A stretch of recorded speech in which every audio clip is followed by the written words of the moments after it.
I think if we were honest, most of us would pursue a carefree life, or at least a life without worries.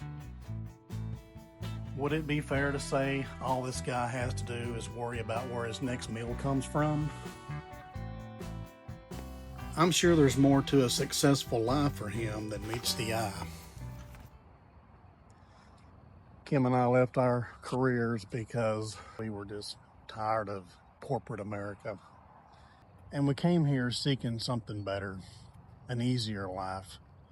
We sold our house, we sold most everything we owned. We bought an RV, moved into it. It was a fifth wheel. And then we sold that and we bought a motorhome. It moved right here. And we love this life. We love what we're doing.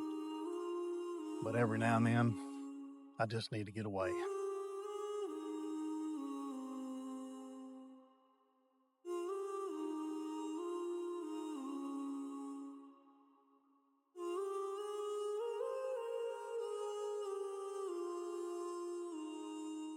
I didn't choose this life. I was born and raised in rural living.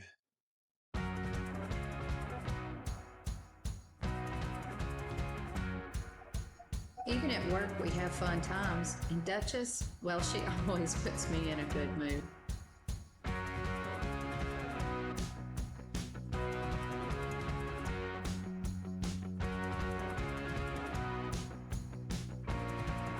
I think it's always good when people laugh and have fun and enjoy themselves. It's very important. To me, that's what I like.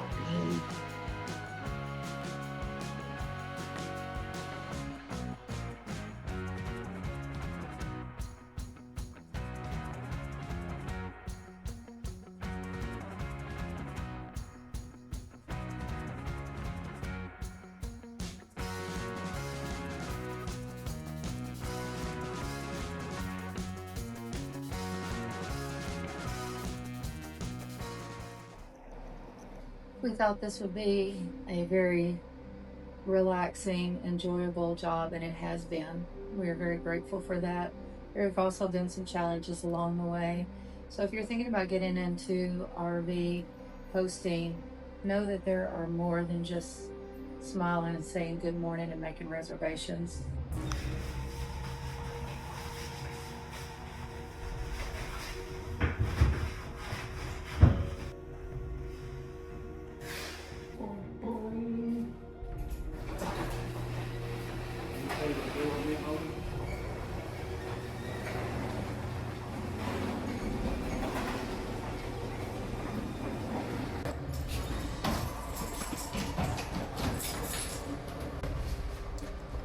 I do a lot of the janitorial, some maintenance, and social media.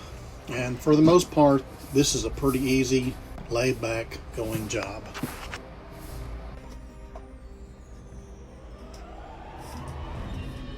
There's paperwork, there's challenging people, there are always things to repair, things to do.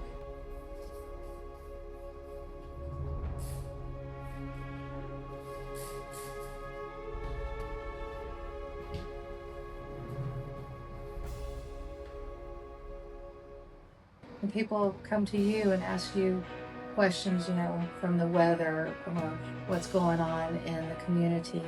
So know that as nice as it is, there's always going to be something different each day. And that makes it good too, because there are always rewards out there and people that walk in and you enjoy seeing them and greeting them each day or each week. I would say PR is not only a big part of this job, how you relate to others could make or break a company. Building relationships with people is essential. It is the most important part of this job, period.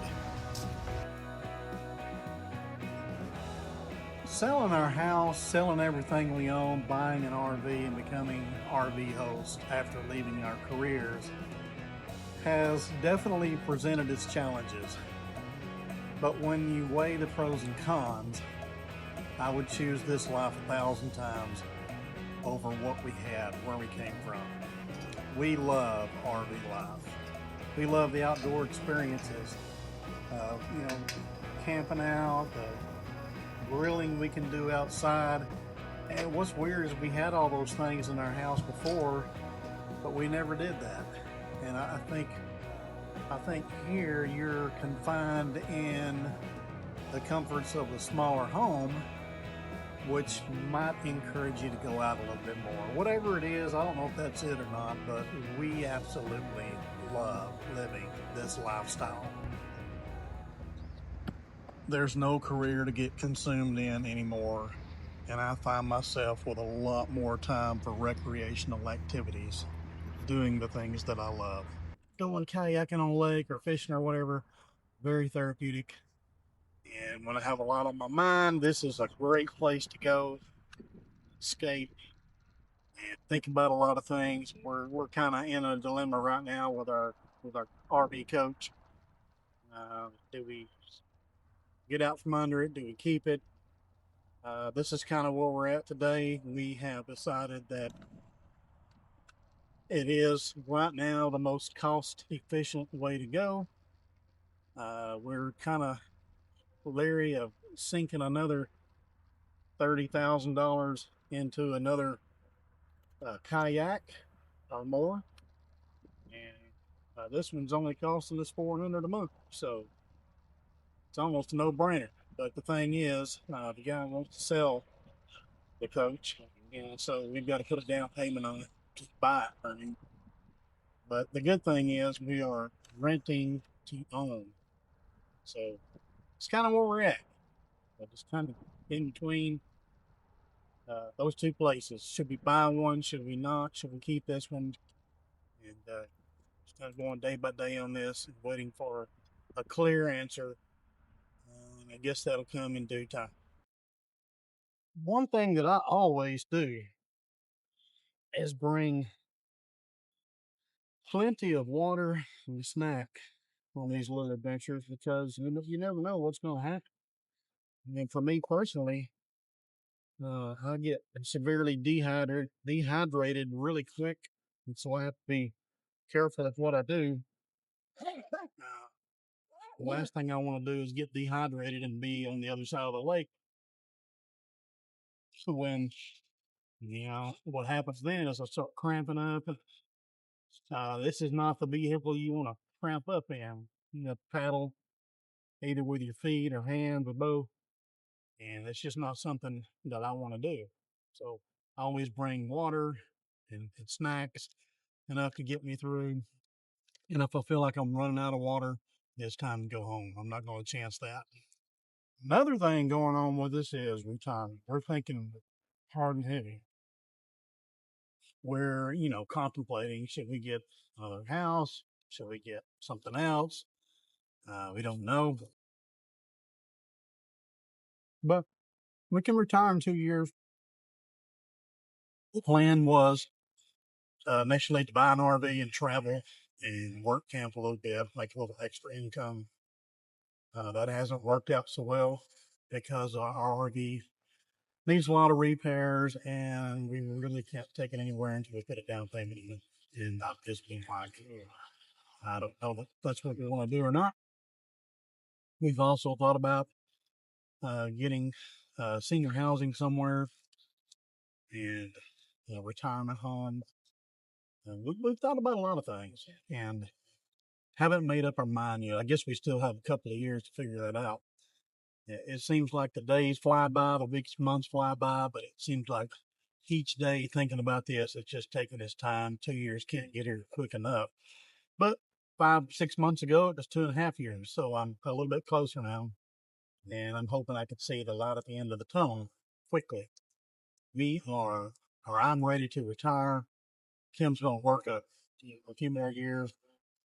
And so the plan is to take my retirement and travel still, work camp, both of us, and then enjoy life. We want to go up in the mountains. We want to go all over the United States as much as we can and cover places we've never been before and return to places we have been. that's our plan. And what I'm really wanting to do is go camping for like a month, 2, 3 months. I don't know. Nothing but camp, just to see what that life is like. And Wife's a little more leery about it. She was almost completely against it, but she's kind of warmed up to the idea, and she even got excited about it recently. So we'll see how that goes. And thing is, if we decide to do the camping thing, we don't like it, we want to leave. That option's very easy. Just pack up, leave, and go back to whatever living we want to choose at that time. Look at that. Some beautiful green Brussels sprouts, well seasoned. Cooking in some butter, lots of seasoning. We're gonna have some salmon tonight. Right here. Salmon.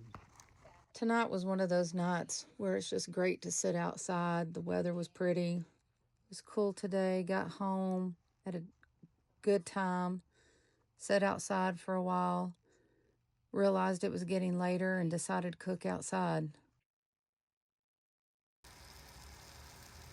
I started watching some cooking shows a while back, and different ones, and started learning techniques and different ways of cooking the same food that I've always cooked. Learned to cook something new.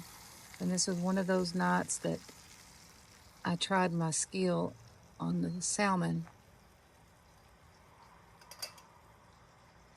Brown butter on this salmon keeps it moist.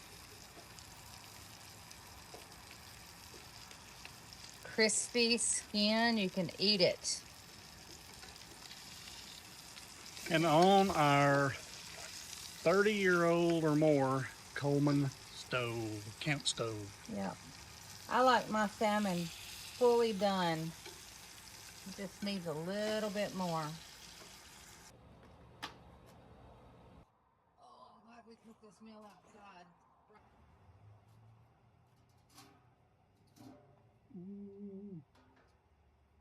Wow. This is good. Wow. You can see my food and my wife.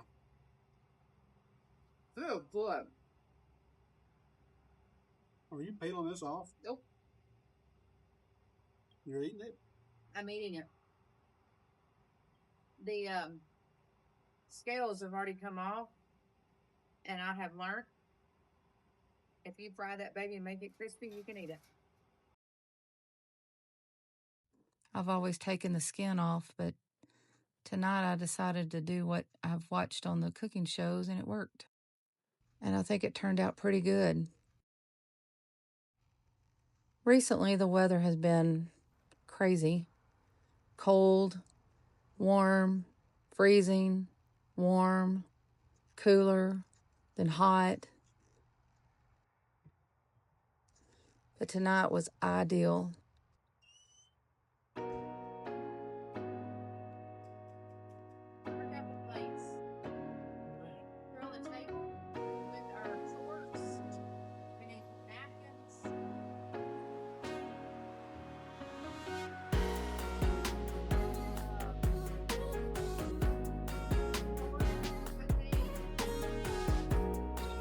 We would like to give special recognition to Flying Dutchman RV Resort for allowing us to video our content on their premises.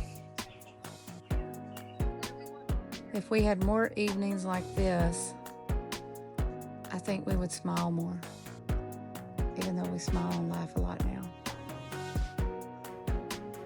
But being able to come home, chill, relax, prop your feet up, and enjoy the evening, the weather, the sunset,